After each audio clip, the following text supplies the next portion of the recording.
Version. ఈ imports ఎంత తగ్గి అది మాట్లాడదాం పాపారావు గారు, నేను కూడా దాని మీద చూస్తున్నాను. సో తులసిరెడ్డి గారు, సో ఎక్కడో ఎవరి విధానాలకు మనం ఇన్ఫ్లుయెన్స్ అవుతున్నాము, అందుకే మన ప్రధాని మనం విమర్శించుకుంటున్నామా?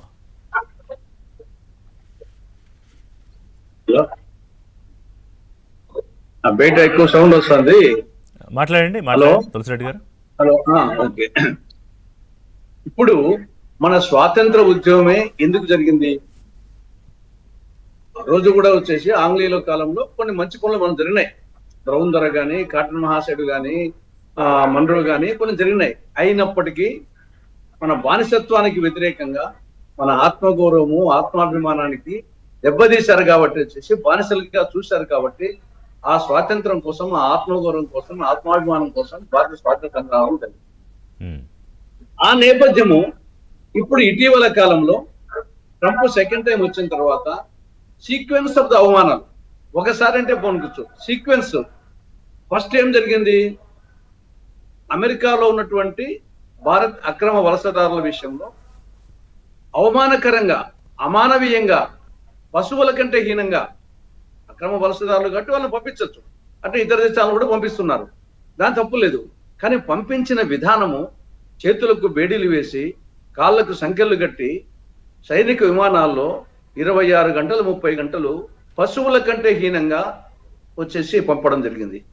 అప్పుడు మిగతా దేశాలు, కొలంబియా కానీ, మెక్సికో కానీ, మిగతా కొన్ని చిన్న దేశాలు కూడా నిరసన తెలిపినాయి. వాళ్ళ విమానాలు పంపించి వాళ్ళ దేశస్తులను తీసుకొని వచ్చే గౌరవప్రదంగా. ఆ సందర్భంలో మన గవర్నమెంట్ వచ్చేసి కనీసం నిరసన తెలపడం కానీ, మన విమానాలు పంపించి తీసుకురావడం కానీ చేయలేదు. అక్కడ నుండి ఒక విమానం పంపించిన తర్వాత పశువుల కంటే హీనంగా నెక్స్ట్ డే వచ్చేసి ట్రంప్, మోడీ గారు అమెరికాకు పోయి ఆయనతో మాట్లాడినాడు. వచ్చిన తర్వాత అలా మరుసటి రోజు మళ్ళా 2 విమానాలు పంపించేశారు. మళ్ళీ అదే విధంగా కనీసం నిరసన కూడా తెలపలేదు, మన విమానాలు పంపలేదు. ఇది మొదటి అవమానం. రెండవది వచ్చేసి ఇరాన్తో మీద వచ్చేసి సంబంధాలు పెట్టుకోవద్దు, ఇరాన్ నుండి సముద్ర దిగుమతి చేసుకోవద్దు అంటే స్టాప్ చేశాం. మూడవది రష్యా విషయంలో ఇప్పుడు డిసెంబరు, నవంబర్ అంటున్నారు. ఓకే, కొంతవరకు ఆటికైనా గౌరవం ఉంటే మంచిదే.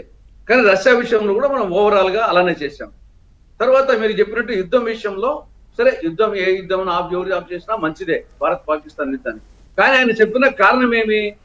టారిఫ్లు విధిస్తామని సుంకాల భయం పెట్టి యుద్ధాన్ని విరమింపజేశామని చెప్పడం అనేది, యుద్ధాన్ని విరమింపజేయడం కరెక్టే, కానీ ఆ కారణం వచ్చేసి మళ్ళా అవమానపరిచినట్లే.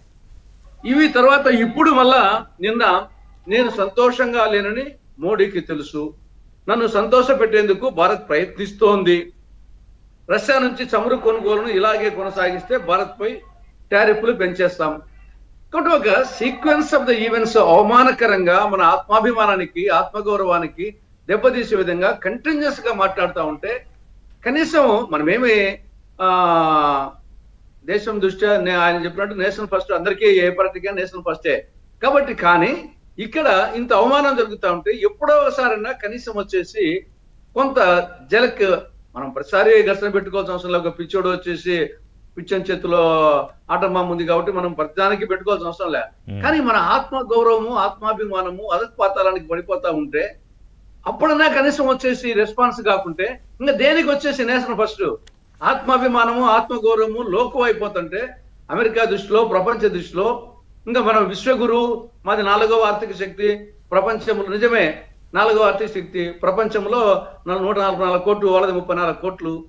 మరి ఆ మటుకు వచ్చేసి దమ్ము లేకుండా పోతే ఇంకా దేనికి నేషనల్ ఫస్ట్, దేనికి ఇంకా విశ్వగురు, ఇవన్నీ డైలాగ్స్ ఎందుకు వచ్చేసి. కాబట్టి ఏది ఏమైనా వచ్చేసి ఒక భారతీయునిగా ఫీల్ అవుతున్నా, కాంగ్రెస్ వానికి కాదు, ఒక భారతీయునిగా వచ్చేసి భారతీయుని ఆత్మగౌరవం, ఆత్మాభిమానము దెబ్బతింటా ఉంది. అది పోయినప్పుడు ఎందుకు ఆస్తులు ఎందుకు, అంతస్తు ఎందుకని మన పల్లెలు అనుకుంటుంటాం. నా పరువే పోయినప్పుడు వచ్చేసి ఆస్తి ఎందుకు, ఈ అంతస్తు ఎందుకని. ఆ విధంగా వచ్చేసి దేశం పరువు పోతా ఉంది, ఆత్మాభిమానం దెబ్బతింటుంది. ఊరికి చెప్పుకోవచ్చు వచ్చేసి, కానీ మాటలు కాదు, వచ్చేసి చేతుల్లో వచ్చేసి అనువనువున భారతదేశం యొక్క పరువు పోతా ఉంది. ఆ కోణంలో ఆలోచించాలా. ఇంకా మిగతా అన్నామా, మనం ఏమీ లేని రోజుల్లోనే నెహ్రూ అలీన విధానం అవలంబించాడు. ఆ రోజుకు మనం సైనికంగా శక్తివంతంగా లేదు, ఆయుధాల పరంగా లేదు, ఆర్థిక పరంగా లేదు, అప్పుడే స్వాతంత్రం వచ్చి. అయినప్పటికీ ఆ రోజుల్లోనే వచ్చేసేసి అలీన విధానంతో మన గౌరవాన్ని మనం కాపాడుకుంటూ వచ్చాము. ఇంకా నెక్స్ట్ తర్వాత వచ్చేసి ఇందిరాగాంధీ గారి విషయంలో ఇంతకుముందు వారు చెప్పినట్లు వచ్చేసి డి అంటే డి అని చెప్పేసి దాని తర్వాతనే ఏదైనా వచ్చేసి ఒకసారి ఇబ్బందులు అవుతాయి. ఇబ్బందులు అని చెప్పేసి ఆత్మగౌరవం, ఆత్మమానం పోయిన తర్వాత ఇవన్నీ మిగతా సుఖాలు, మిగతా ఐశ్వర్యాలు దీనికి నథింగ్ అంట నా అభిప్రాయంలో వచ్చేసేది. నా మరీ ఎస్పెషల్లీ అన్ని ప్రాంతాల్లో ఉంటుంది, రాయలసీమ ప్రాంతంలో పల్లెల్లో మరీ ఎక్కువగా ఉంటుంది చూసేది. పరువు పోయినాక ఇంకెందుకు వచ్చేసి బతికితేనేమి సస్తేనేమనే ఆ యాంగిల్ వస్తుంది ఇప్పుడు వచ్చేసి భారతదేశం. అంటే ఇప్పుడు మీరు ట్రంప్ వ్యాఖ్యలకు నేరుగా దేశానికి హాని అనే లింక్తో ఎందుకు పెట్టారు? నిన్న ఎక్స్ హ్యాండ్లర్, మీ అఫీషియల్ హ్యాండ్లర్లో ట్విట్టర్ దాంట్లో ట్రంప్ వద్ద మోడీ మోకరిల్లుతున్నారు, మిత్రుని సంతోషపెట్టేందుకు దేశానికి హాని చేస్తారా, మోదీ చేసిన పనుల వల్ల ఎలాంటి మేలు జరగలేదు, ట్రంప్పై సోషల్ మీడియాలో పోస్టుల వల్ల ఒరిగేదేమీ లేదు అని ఈ ఒక 4-5 పాయింట్లు పెట్టారు.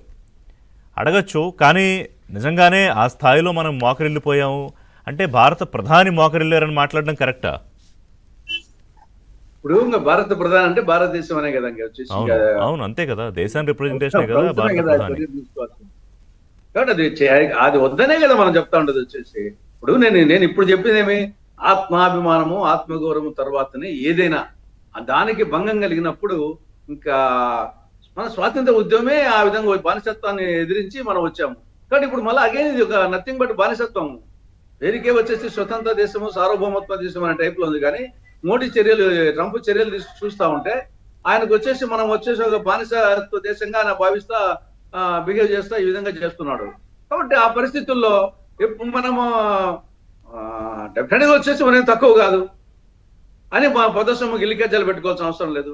కానీ అట్ ది సేమ్ టైము అప్పుడప్పుడన్నా వచ్చేసి ఆత్మగౌరవం కాపాడుకునే ప్రయత్నాలు చేయాలి కదా, అది చేయడం లేదనేది బాధ భారతీయునిగా. ఓకే పాపారావు గారు, సో ఒకటే ఇందాక చూస్తే ఏంటంటే అంటే సిగ్నిఫికెంట్గా